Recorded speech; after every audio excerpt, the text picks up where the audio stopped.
Mark the polar bear is a Disney princess. Well, technically a Disney queen, because he's just like Elsa. He conceals, he doesn't feel, he's always uncomfortable and warm, because he's not in his home dimension that is freezing like the Arctic. We covered that in another episode.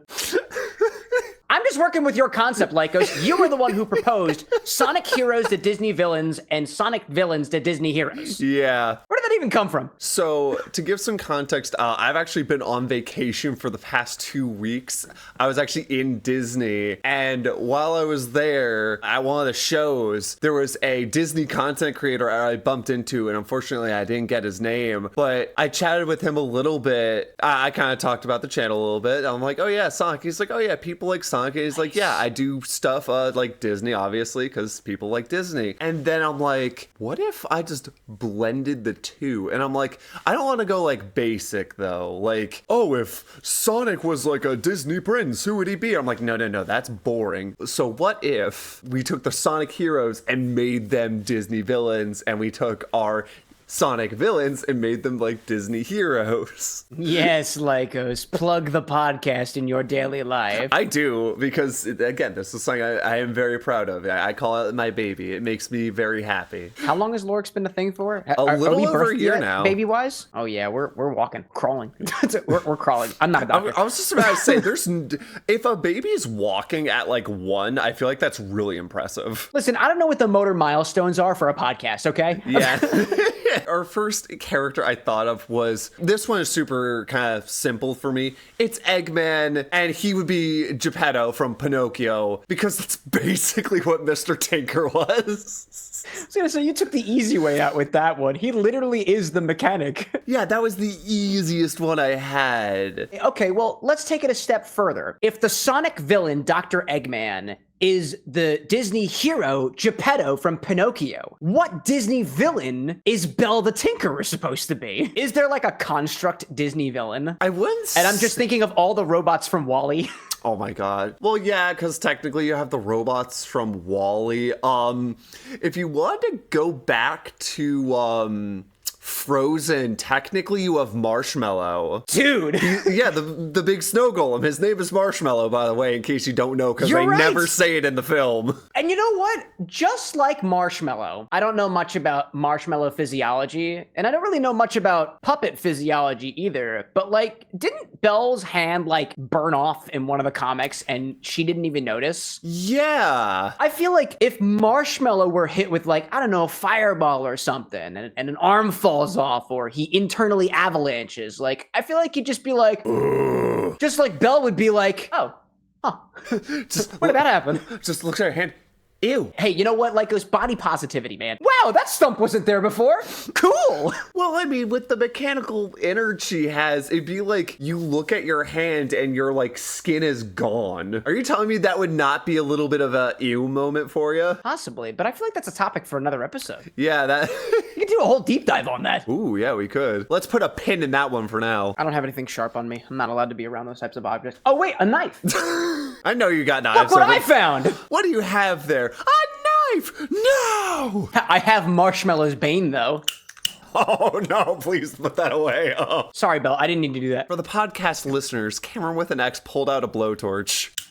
And it scares me. I'm an artist, Lycos. Why wouldn't I have a butane torch? Speaking of torches, I feel like that's a good segue to Blaze the Cat, the Sonic hero. Yeah. Mapping to a Disney villain. Blaze the Cat was one I was struggling with. I think I have one, but I don't know. I'm willing to talk about this one. The one that immediately came to mind was a fiery Disney villain, and the first one that comes to mind is Hades from Hercules. Oh, yeah, that's a good one. That's a good one. In a way, Blaze has her burning transformation, and Hades has his enraged red flame transformation in a way, as opposed to his more blue flame default. I like this more than kind of what I was thinking, because my interpretation of this prompt was almost trying to find like a a villain who is like almost the opposite of them. And for Blaze, possibly. I was thinking what would be the opposite of a figure of authority, a crook. And I was thinking Captain Hook because he's a pirate. Oh, he is. And it would almost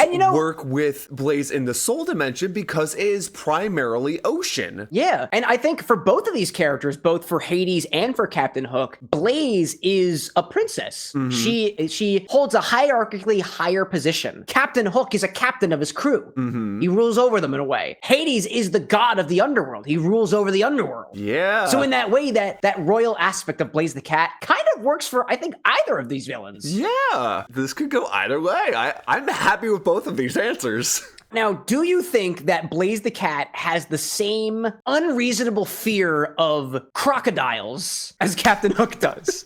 Like, do you think that in this world, Captain Blaze would be deathly afraid of Vector the Crocodile because of Vector's similarity to the one croc in Peter Pan I think Captain Hook gets disemboweled by? Yeah, I think he has a name? Yeah, I want to say that crocodile actually has a name. I want to say it's TikTok because isn't that the sound his uvula makes? I mean, I think he just swallowed a clock. Kind of thinking, wait, the croc that swallowed a clock. If that doesn't give like children's nursery rhyme energy, I don't know what does. TikTok the crocodile, that's his name. TikTok the croc. You know, I'm gonna think of it in a way. Do you think that our Sonic hero Vector, his Disney villain equivalent, would be TikTok the Croc? If I recall from the Disney villainous game, TikTok is a hero.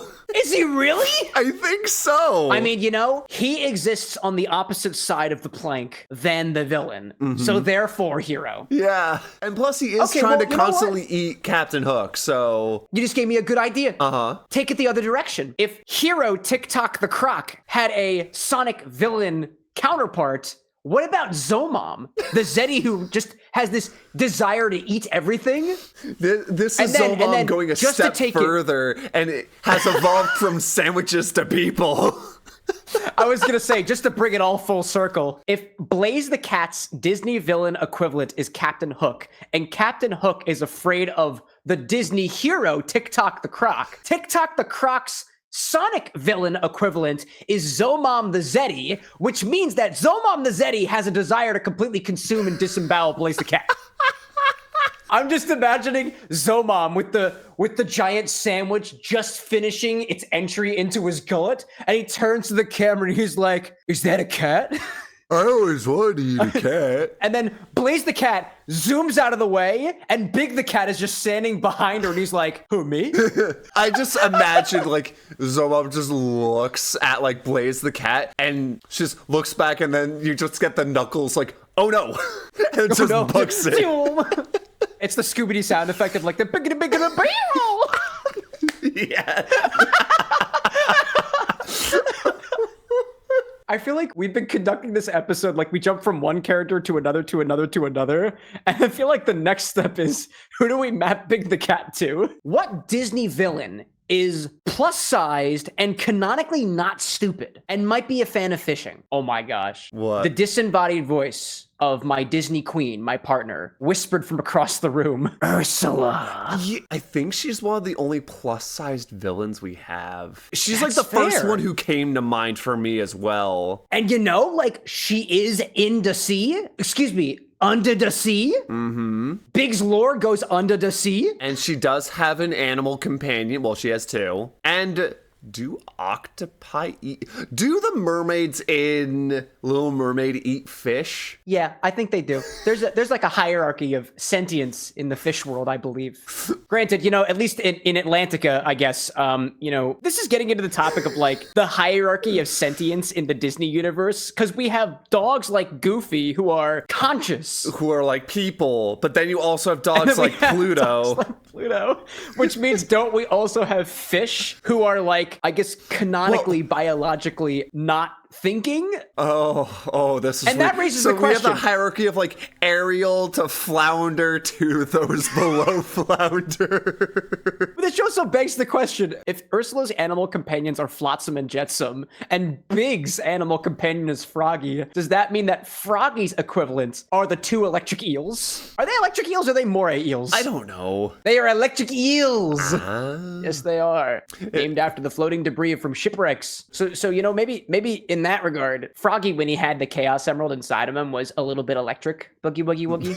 Speaking of electric, there's a duo we have not talked about too much on our show who I actually wanted to shed some light on. Surge and Kit. They are like in this like weird gray area because I believe they start out as antagonists, but then they're like kind of become heroes like later down the line. Weren't they created by Starline? Yeah. Yikes. I thought, who is a chaotic hero who people adore? Stitch from Lilo and Stitch. So I'm like, oh, they are Lilo and Stitch. Surge is Stitch and Kit is Lilo. I kind of see that, dude. I don't know too much about Kitsunami the Fennec and Surge the Tenrek, but I like the idea that sort of chaotic energy of Surge maps to Stitch, and that more calming but equally enabling energy corresponds to Kit. I see that. And you know, they were created by an antagonist in the Sonic universe, Dr. Starline, which then leads me to think that the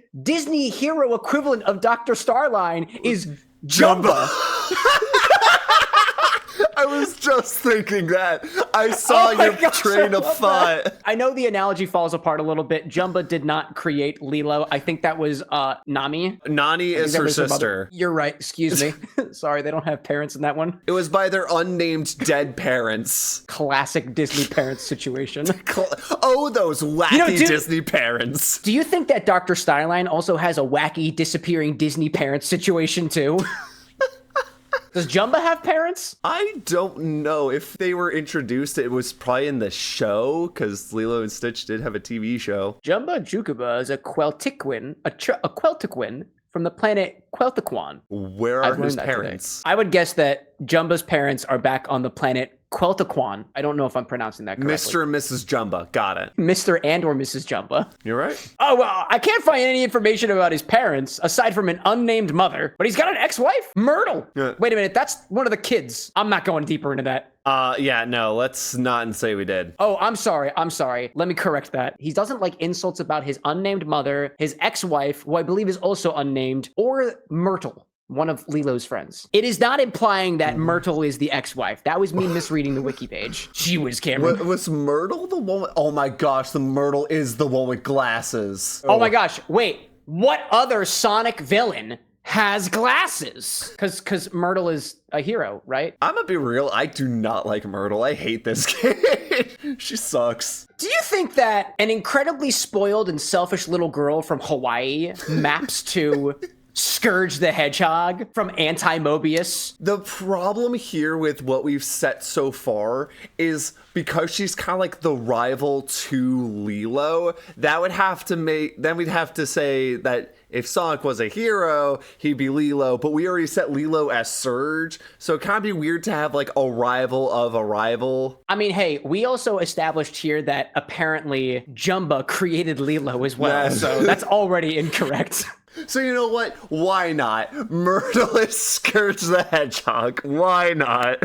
I feel like one of these days we just have to make like a little set of diagrams that shows like LoreX approved mappings between characters in one universe, characters in another universe, shapes, Halloween candies and costumes. Also, with Scourge being Myrtle, the only thing I want now is Scourge with her nose, because she has a really big nose. So I just want Scourge with like a comically oversized nose. Doink. I'm going to get you, Sonic. Everyone's like, by the way, Scourge, you look beautiful, by the way. Yeah. Maybe he's born with it. Maybe it's Maybelline. All right, so who do we got next? Tell me a more iconic robot villain in the Sonic the Hedgehog universe. Like just an iconic one? Tell me the most iconic metal villain in the Sonic universe. Oh, Metal Sonic. Tell me who you think is the most iconic Disney hero robot. Because I got two possibilities for you. Like, there's two, but unfortunately, I know who I have to give it to, and it's Baymax. But my heart says it'd be funnier if he was Wally. Those were the two I was thinking of. Because there aren't a lot of, her hero Disney robots. Like, it's like Wally, Baymax, and Eve. I see that. I kind of get vibes for both of the characters, right? Yeah. Like, Metal Sonic's, like, vibe of being able to, like, scrap himself back up again, especially as we see him as Neo Metal Sonic and, like, pulling himself together for Metal Overlord, kind of gives me vibes of Wally, just because of the whole scrapyard planet thing. Yeah, and, like... being able to, like pick up trash and stuff like that. Like, could you say that the ego of Sonic the Hedgehog that he is trying to emulate is a form of trash that he's compacted into his core of being? The persistence of Metal Sonic is within Wally because, like as we see in his little house, he has the collection of spare Wally parts from broken down models that he uses to repair himself. So I see that as, like, the persistence. But my brain, thinking about the big marshmallow Baymax, I do like seeing, like, the opposites of, like, the maliciousness and the violence of Metal Sonic versus the healing robot, the healing medical robot, squishy marshmallow Baymax. I see that. What do you think would happen if we had Metal Sonic, Wally, and Baymax all in the same room? I honestly don't believe that Metal Sonic would conduct violence. If anything, I feel like they would have, like, a silent, like, electronic conversation. Maybe what Metal Sonic does is the three robots are sitting in a room and they're all just emailing each other back and forth, like, in their robot minds. Baymax is just like, you look a little bit worse for wear. Do you need help, friend? And on a scale of Wally's 1 to 10. Like, and you don't come to think of it, Wally's just, like, doesn't say anything. And Metal Sonic just doesn't say anything. I could also see Wally, like, saying Wally, like, trying to talk to Metal Sonic, but Metal Sonic doesn't talk. And Wally just thinks he offended him. Wally just like, Wally. And Metal Sonic's just like, zerp. Wally's just like sweating. He's just like, internally panicking. Did I insult him? And then Baymax waddles over and he's just like, you look anxious. Slaps a sticker on him. No, I could also see Baymax going like, you need a hug. And, like, he hugs Metal Sonic. He punctures a hole in one of his fingers from Metal Sonic's quills. So just, like, after the hug, you just hear the psss as air's leaking out of him in a couple of spots. And you have, like, the whole Wally tape comes gag. over and he, like, puts a little dirt in it. The classy dude. Do you think Omega has any place in this conversation? I don't know. Omega's just, like, watching this exchange from afar, and he's just like, I will not get involved. And just, like, ducks back down. For this, I wanted to, again, talk about a lot of characters we haven't really talked about too much on the show. And one I thought about was Sally Acorn. Oh, and okay. I had a very interesting villain for her. Is it Squirrel Girl? Is she a villain? No. She's also not even Disney, is she? Oh, well, technically she is because she's Marvel. Oh, because Marvel. Oh, okay. But what was your idea? Sally is royalty, has a lot of connections to a lot of really tough people. Who is basically royalty and is the boss monster of boss monsters of the Disney villains, who has a lot of connections in certain franchises. I was thinking Maleficent. I was going to say, can I go ask my partner? She would know, but Maleficent, yeah. I see that. Yeah, like, I see that. Because I was like, oh, Sally's kind of like the boss. Maleficent is the boss. Like, Chang with, like, the freedom fighters, and Maleficent, because I played a lot of Kingdom Hearts, it's the other villains. That's fair too. Yeah. So that's why I saw this connection. I'm like, oh, I love this. I could totally see that. Do we have any records of, like, Sally being absolutely betrayed? Because, like, I think that was Maleficent's whole shtick. She wasn't invited to a party or something. And it was all downhill from there. That I don't know. Maybe Sally Acorn was invited to the party that Maleficent was specifically not invited to. Oh, yeah, can confirm. Quote the Sonic Wiki Zone. Sally later had a tea party with Sonic, Amy, Cream Cheese, and her father at Castle Acorn. Great, cool, party. We're good. All right. The lore connection has been made. Also, the fact that Sally kind of kicks butt. Maleficent can turn into a freaking dragon. She can kick butt. Absolutely. You could say, too, that, Maleficent's got this fiery transformation, kind of like Blaze does. But, Blaze, we don't really see much of Blaze's connections. She just kind of has her soul dimension buds. Yeah, like she has her underlings, and like Maleficent, I don't... Underlings? Oh, yeah, because we have, what was it, Gordon, whatever his name was. Yeah, the koala. The coconut, and the coconut crew. Wait, going back to the Hades similarity from before. Does Hades have a coconut crew? I mean, he kind of does, because he's got Pain and Panic. Yeah, that's true. I'd say that's Hades' coconut crew. Yeah, introducing my coconut crew. Just like screaming. Do we have any mother figures in the Sonic the Hedgehog universe? That are alive? Yeah, duh. We have Vanilla, and I almost wanted to say like, Bonnie Rabbit, but she's less of like a mother figure for like Tails and more of kind of like, a big sister, because again, like some of that chronology, like Tails was a really little kid. That's fair. He had that kind of older sister thing with Bonnie and Sally. Because I was thinking, like, what about Mother Gothel from like Rapunzel? Like, did we have any other mothers to like map them to? But I don't like the implication of if Mother Gothel was stealing away the youth from her quote daughter Rapunzel, then that would imply that Vanilla in some way is, I guess, on the opposite side of things, like giving life to her daughter Cream, but I guess that's kind of how motherhood works. Yeah, that's just motherhood. So let's break it down further, right? So Mother Gothel has got a daughter, steals life from daughter. Vanilla's got a daughter, does not steal life from daughter. That's messed up. Another funny one for Vanilla, because Vanilla is a very nice lady. She likes taking care of small animals. And she's also got a thing for the crocodile, and probably. Who in the Disney villain verse is not good with small animals? Cruella de Vil. She literally wanted to kill puppies to make a coat out of them. Oh my goodness gracious, I see it. I see it. And in a way too, like you could say that because of Vanilla's association with Cream and Cream's association with cheese, that she's got an association with just like the Chow at large. Oh my god. Like the Sonic the Hedgehog universe equivalent of Cruella de Vil is, I guess, like an evil bunny like Vanilla the Rabbits.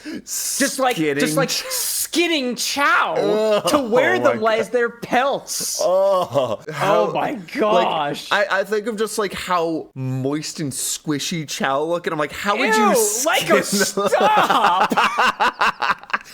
I'm like, how would you skin You know what? I do not want to continue this conversation about skinning a Chow. I don't want to go down this mental route anymore. Oh my god. 101 Dalmatians? No, dude, it's 101 Chow.